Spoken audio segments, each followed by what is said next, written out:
Hello friend, स्वागत है आपका हमारे यूट्यूब चैनल ऑनलाइन केमिस्ट्री 01 पर। देखिए, आज हम जो टॉपिक लेके आए हैं आपके लिए उसका नाम है ट्रिग्नोमेट्रिक रेशो, यानी ट्रिग्नोमेट्रिक के बारे में आज हम जानेंगे। और 10th क्लास में ये टॉपिक स्टार्ट होता है। 10th क्लास में इसका एक बेसिक दिया जाता है और 11th और 12th क्लास में इसको आप डिटेल में पढ़ते हैं। तो देखिए, ट्रिग्नोमेट्रिक के बारे में आज हम जानेंगे कि ट्रिग्नोमेट्रिक, और इसका हम जो टॉपिक आज स्टडी करेंगे वो है ट्रिग्नोमेट्रिक रेशोज।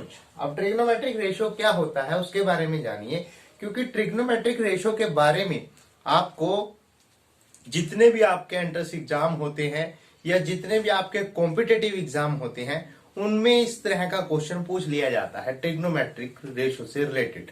ट्रिग्नोमेट्रिक रेशो क्या होता है? यह एंगल और जो लेंथ ऑफ ट्रायंगल है उसके बीच में एक रिलेशन होता है। ठीक है, जो हमारे ट्रिग्नोमेट्रिक फंक्शंस हैं उनसे इसकी वैल्यू हम निकालते हैं। देखिए, सबसे पहले हम ट्रिग्नोमेट्रिक फंक्शन के बारे में जानेंगे कि ट्रिग्नोमेट्रिक फंक्शन कौन कौन से हैं, और उसके बाद हम जानेंगे कि इसकी वैल्यू हम कैसे कैलकुलेट करते हैं। तो देखिए, हम स्टार्ट करते हैं। हम बचपन से जो है वो एक हमारी राइट एंगल ट्रायंगल होती है, इसके बारे में हम पढ़ते हुए आ रहे हैं। हमें बचपन से सीखा है कि एक राइट एंगल ट्रायंगल होती है और जिसका एक एंगल कितने का होता है? 90 डिग्री का होता है। ठीक है, अब देखिए, मैं मान लेता हूं कि ये ABC एक ट्रायंगल है, ए बी और सी, जिसके यहां पे एक एंगल जो है, इस एंगल को मैं नाम दे देता हूं थीटा। अब देखिए, यहां पर इसको थीटा से रिप्रेजेंट करना है। ट्रिग्नोमेट्रिक में हम एंगल जो होता है उसको थीटा से रिप्रेजेंट करते हैं, तो यहाँ पे एंगल क्या है? थीटा है।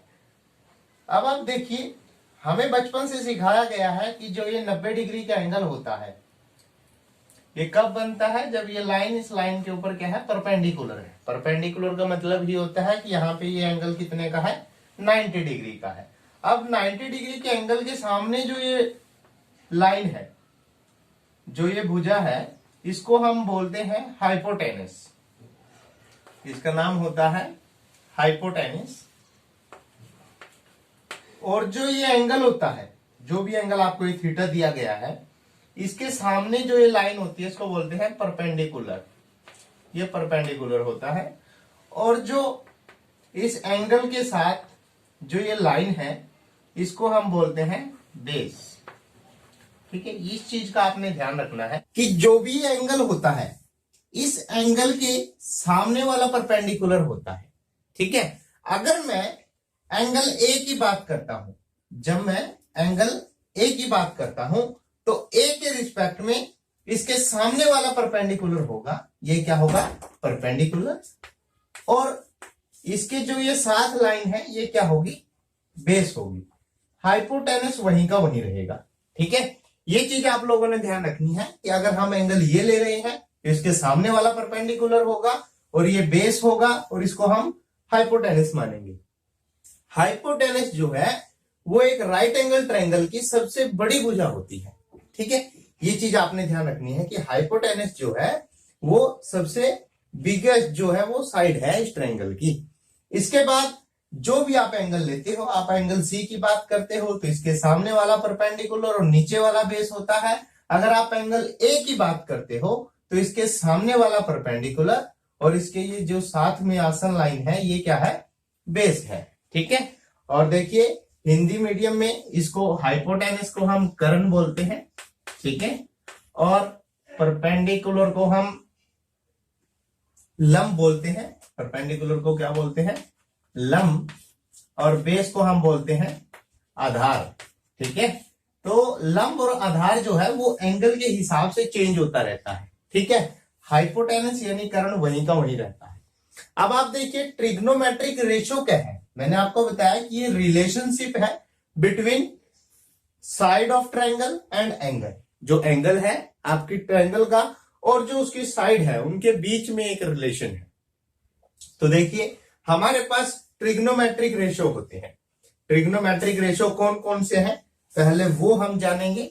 देखिए, हमारे पास 6 ट्रिग्नोमेट्रिक रेशो होते हैं, जैसे साइन थीटा, कोस थीटा, और फिर आता है टेन थीटा, और इसके बाद आता है कोट थीटा, और फिर आता है सीकेंट थीटा और लास्ट में आता है कोसिकेंट थीटा। ये हमारे पास 6 ट्रिग्नोमेट्रिक फंक्शन है और इनके रेशो हम कैसे निकालते हैं वो हमने ध्यान रखना है। ठीक है, इसका एक बेसिक सा फॉर्मूला होता है, ट्रिक है छोटी सी, वो आपने ध्यान रखनी है। ठीक है, हिंदी मीडियम और इंग्लिश मीडियम दोनों के लिए अलग अलग ट्रिक है। ठीक है, मैं आपको बता देता हूं।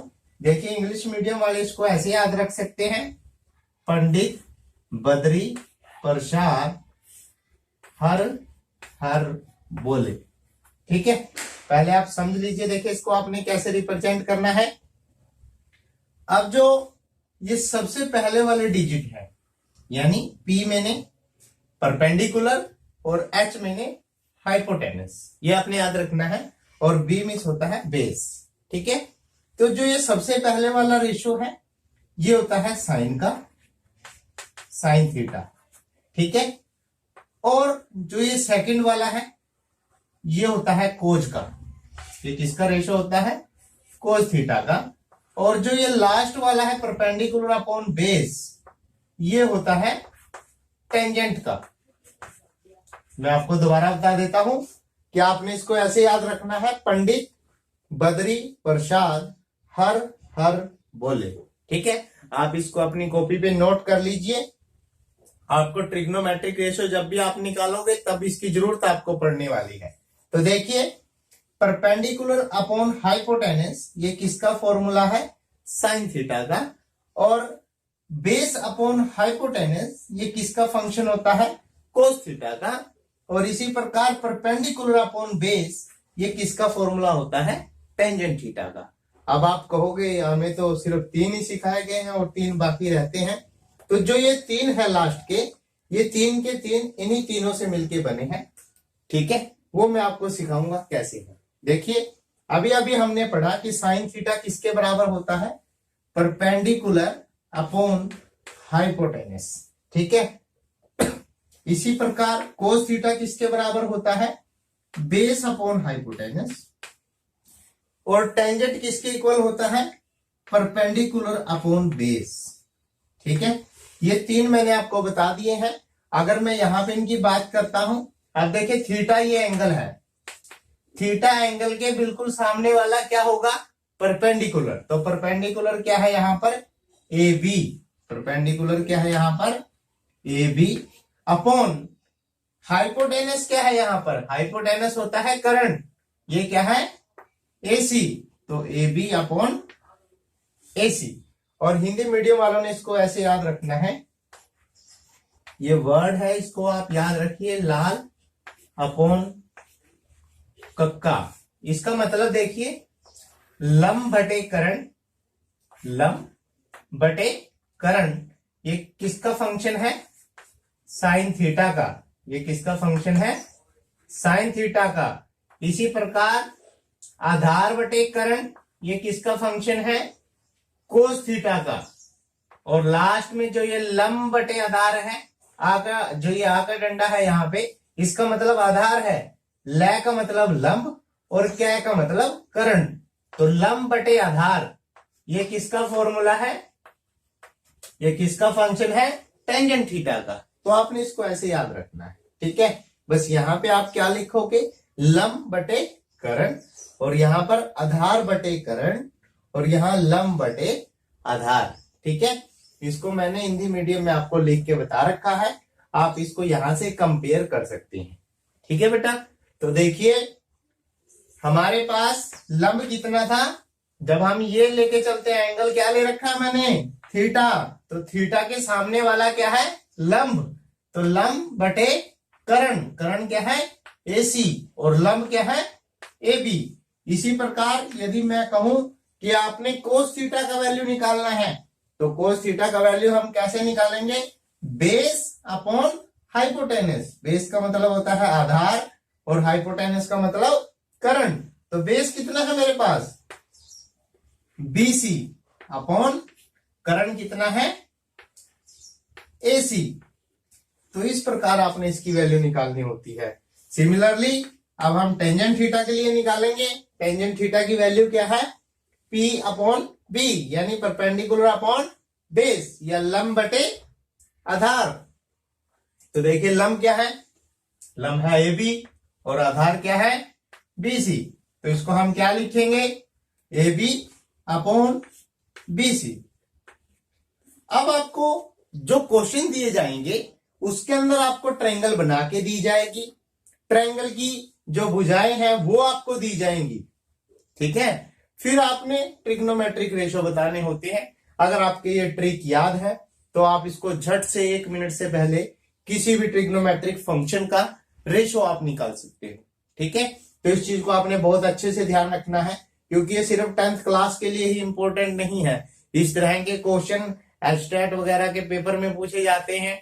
जितने भी आपके कॉम्पिटिटिव एग्जाम होते हैं उनके अंदर इस कंसेप्ट से रिलेटेड, जरूरी नहीं है कि यही पूछा जाए, इस कंसेप्ट से रिलेटेड आपको क्वेश्चन पूछे जाते हैं, ठीक है। तो इसलिए आपने इसको ध्यान रखना है। अब आता है कि कोट, सीकेंट और कोसिकेंट की वैल्यू आप कैसे फाइंड करोगे। तो देखिए एक चीज आपने याद रखनी है कि जो कोट होता है कोट टेंजेंट का रिवर्स है। तो देखिए इसको मैं क्या लिखूंगा, 1 अपॉन टेंजेंट।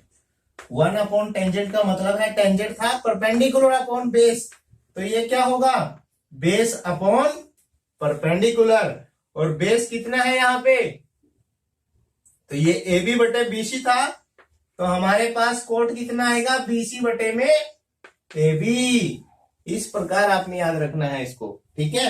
और सीकेंट जो है वो कोज का उल्टा होता है। सीकेंट किसका उल्टा है, कोज का। तो कोज कितना था बेस अपॉन हाइपोटेनस, तो इसको मैं क्या लिखूंगा 1 अपॉन कोस थीटा, और ये होगा हाइपोटेनस अपॉन बेस। तो इसकी वैल्यू क्या आएगी, हाइपोटेनस किसके इक्वल है एसी के, एसी अपॉन बेस, बेस कितना है बीसी, तो इसको आपने एसी अपॉन बीसी इस प्रकार लिखना है। और लास्ट फंक्शन है मेरे पास कोसिकेंट थीटा, जो किसका रिवर्स होता है साइन थीटा का। और साइन थीटा क्या था परपेंडिकुलर हाइपोटेनस, तो ये क्या होगा hypotenuse upon perpendicular, hypotenuse AC है और परपेंडिकुलर कितना है ए बी। तो ये आपके 6 के 6 ट्रिग्नोमेट्रिक फंक्शन है, इनको आपने ट्रिग्नोमेट्रिक रेशोज को याद रखना है, ठीक है। एक बार मैं छोटा सा आपको दोबारा से इसका रिपीट करवा देता हूं कि हमारे पास एक ट्रायंगल दी जाती है, ठीक है। ट्रायंगल की साइड्स हमें दी जाएंगी, ठीक है। और एक और बात याद रखिए कि हमें 2 साइड दी जाएंगी, तीसरी साइड जो है वो हमें पाइथागोरस थ्योरम से निकालनी होती है। मैं अभी आपको पाइथागोरस थ्योरम के बारे में बताऊंगा कि अगर आपको 2 साइड्स दी गई हैं तो आपने तीसरी साइड कैसे निकालनी है। तो देखिए आपको कोई भी 2 साइड दी जाएंगी और आपको रेशो पूछ लिया जाएगा कि साइन थीटा की वैल्यू बताइए या साइन ए की वैल्यू बताइए, ठीक है, या फिर साइन सी की वैल्यू बताइए। इस तरह से आपको क्वेश्चन पूछा जाएगा तो आपने उसकी वैल्यू निकालनी है। आपने सिर्फ इतना ध्यान रखना होता है कि जो भी एंगल आपको दिया जाता है, मान लो साइन ए की बात करता है तो हमारे पास ए के सामने वाला क्या होगा परपेंडिकुलर, तो हमें परपेंडिकुलर क्या मान के चलना होगा बीसी। तो हमारा फंक्शन क्या आएगा बीसी अपॉन एसी। फिर हमारा जो ट्रिग्नोमेट्रिक रेशियो आएगा वो क्या आएगा बीसी अपॉन एसी। अब यहाँ ए बी अपॉन एसी क्यों आया है, क्योंकि एंगल की किसकी बात हो रही है थीटा की। अगर इस एंगल की बात होती है तो ये परपेंडिकुलर होगा इसके सामने वाला, अगर इस एंगल की बात होती है तो इसके सामने वाला ये परपेंडिकुलर होगा। इस बात का आपने ध्यान रखना है। अब याद रखने का तरीका क्या है, अगर आप इन 6 के 6 फंक्शंस को याद रखना चाहते हो कि कैसे याद रखना है, तो ये ट्रिक है जिसमें आपने ये याद रखना है पंडित बद्री प्रसाद हर हर बोले। आप इसको लिख के भी याद कर सकते हो, पंडित बद्री प्रसाद हर हर बोले। तो ये पी अपॉन एच ये साइन थीटा का फंक्शन है, बेस अपॉन एच ये कोस थीटा का फंक्शन है, और परपेंडिकुलर अपॉन बेस ये किसका फंक्शन है टेंजेंट थीटा का। इसी प्रकार जो लंब, हिंदी मीडियम वालों ने इसको ऐसे याद रखना है लाल बटे कक्का, जिसका मतलब होता है लंब बटे करण, ये किसका फंक्शन होता है साइन थीटा का। आधार बटे करण ये किसका फंक्शन होता है कोस थीटा का। लंब बटे आधार ये किसका फंक्शन है टेंजेंट थीटा का, ठीक है। तो इस प्रकार आप इनको रेशो को निकाल सकते हो, ठीक है। और जो लास्ट के 3 रेशो होते हैं ये इन तीनों के अपोजिट होते हैं, ठीक है। तो इनको आपने ऐसे याद रखना है, ठीक है। अब मैं आपको एक छोटा सा और बता देता हूं कि आपको दो साइड दी गई हो और तीसरी साइड आपको निकालनी हो तो आप पाइथागोरस थ्योरम से कैसे उसको फाइंड आउट करते हो। क्योंकि जब आपको रेशो पूछे जाएंगे ना, तो रेशो के लिए हमें तीनों की तीनों साइड का पता होना जरूरी होता है। तो उसके लिए अगर आपको दो साइड दे रखी है, कोई भी दो साइड आपको देता है एग्जामिनर, तो आपको उसकी तीसरी साइड पहले फाइंड करनी होती है, फिर रेशो निकालने होते हैं। मतलब अभी हमारा एक काम बाकी है कि वो तीसरी जो साइड है वो हम कैसे निकालेंगे। तो देखिए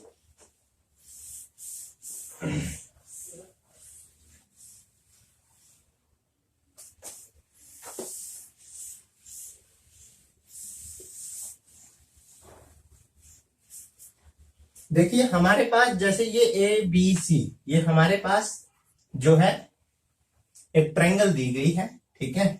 और यहां पर जो है इस ट्रायंगल की मुझे दो साइडें दी जाती है। मान लो ये साइड मेरे को 12 दे दी गई है, ये मेरे को 5 दे दी गई है, ठीक है। अब मुझे हाइपोटेनस का नहीं पता है, ठीक है। या तो इसको ये बेस कहेगा या परपेंडिकुलर कहेगा, क्योंकि परपेंडिकुलर बेस एंगल के हिसाब से चेंज होते रहते हैं। हाइपोटेनस वही का वही रहता है। तो इसके लिए जब हमें दो साइडें पता हो और तीसरी साइड निकालनी हो तो हमारे पास एक पाइथागोरस थ्योरम होती है। पाइथागोरस, ठीक है, पाइथागोरस थ्योरम होती है। तो पाइथागोरस थ्योरम क्या है वो आप देख लीजिए। आपने इसको हम पाइथागोरस तिकर भी बोल देते हैं, ठीक है, पाइथागोरस तिकर, ठीक है। इसका मतलब क्या होता है, पाइथागोरस एक मैथमेटिशियन है और जिन्होंने ये रिलेशन दिया है कि कर्ण का स्क्वायर किसके इक्वल होता है, आधार का स्क्वायर प्लस लंब का स्क्वायर, ठीक है। ये हमारा फॉर्मूला होता है, या आप इसको ऐसे भी लिख सकते हैं, हाइपोटेनस का स्क्वायर बराबर होता है बेस का स्क्वायर और प्लस में परपेंडिकुलर का स्क्वायर, ठीक है। अब आपको कोई भी दो साइड आपको दी होगी, या तो आपको बेस और हाइपोटेनस देगा, या आपको हाइपोटेनस और बेस दे देगा, परपेंडिकुलर निकालना पड़ेगा। तो हम इसको इधर ले आएंगे, परपेंडिकुलर निकाल लेंगे, ठीक है। अगर आपको हाइपोटेनस बोलता है, जैसे क्वेश्चन मैंने आपके सामने है कि यहाँ पर आपको हाइपोटेनस निकालना है, तो देखिए आपको बेस कितना दे रखा है, मैं इसको थीटा एंगल दे रखा है, तो इसको मैं बेस मानूंगा और इसको हाइपोटेनस, सॉरी इसको मैं मानूंगा परपेंडिकुलर, ठीक है। तो मेरे पास देखिए बेस कितना है 5, तो 5 का स्क्वायर आ गया प्लस 12 का स्क्वायर, तो 5 का स्क्वायर कितना होता है 25, 12 का कितना होता है 144, तो मैंने दोनों को ऐड किया तो कितना आता है 169, ठीक है। यानी हाइपोटेनस का स्क्वायर मेरे पास आया है 169। अब मैं यहां से स्क्वायर हटाता हूं तो इधर क्या हो जाएगा वर्गमूल, तो हाइपोटेनस की वैल्यू क्या आई है मेरे पास 13, कितनी आ गई है 13, ठीक है। तो मेरे पास हाइपोटेनस आ गया है 30, ठीक है। तो इस प्रकार मुझे तीनों साइड निकालनी होती है। जब मुझे तीनों साइड का पता लग जाता है तो मेरे को ये बोलता है देखिए आगे मैं आपको क्वेश्चन करवा देता हूं, जो आज हमने कंसेप्ट पढ़ा है इसके बेस पे ही क्वेश्चन है। ये पाइथागोरस तिकर था जिससे हमें जो है 3 साइड्स निकालनी सीखी है, ठीक है। आप देखिए जब हमें 2 साइड दे रखी है और तीसरी निकालनी हो, पहले पाइथागोरस थ्योरम यूज करते हैं। अब मेरे को बोल दिया जाए कि आप मेरे को साइन सी की वैल्यू बताइए। अब साइन सी की वैल्यू यदि मुझे बतानी है, या आपको बोलता है कि टेंजेंट सी की वैल्यू बताइए, ठीक है। इस तरह के क्वेश्चन आपको पूछे जाते हैं, ठीक है। और ये बिल्कुल आसान क्वेश्चन है क्योंकि हमें सिर्फ फॉर्मूला ट्रिक याद रखना है, पंडित बद्री प्रसाद हर हर बोले। अब देखिए पहला साइन का फंक्शन होता है, दूसरा कोज का और तीसरा टेंजेंट का। तो देखिए साइन का फंक्शन क्या है परपेंडिकुलर अपॉन हाइपोटेनस। अब आपने एंगल देखना है, एंगल किसकी बात हो रही है सी की। देखिए सी के सामने वाला क्या है परपेंडिकुलर, तो परपेंडिकुलर अपॉन हाइपोटेनस, तो परपेंडिकुलर कितना है 12 और हाइपोटेनस कितना है 13, तो ये वैल्यू आ गई है। आपने करेक्ट जो भी ऑप्शन होगा वो ऑप्शन चेक करना है। ठीक है, इसके बाद पूछता है टेंजेंट सी, तो ये सी है, सी के सामने वाला परपेंडिकुलर और नीचे वाला बेस, तो ये क्या होता है परपेंडिकुलर अपॉन बेस, यानी लंब अपॉन आधार। लंब कितना है 12 है और आधार कितना है 5, तो इस प्रकार आपने निकालना है। अगर आपको ये क्वेश्चन पूछ ले कि साइन ए का वैल्यू बताइए, अब थोड़ा सा चेंज हो जाएगा।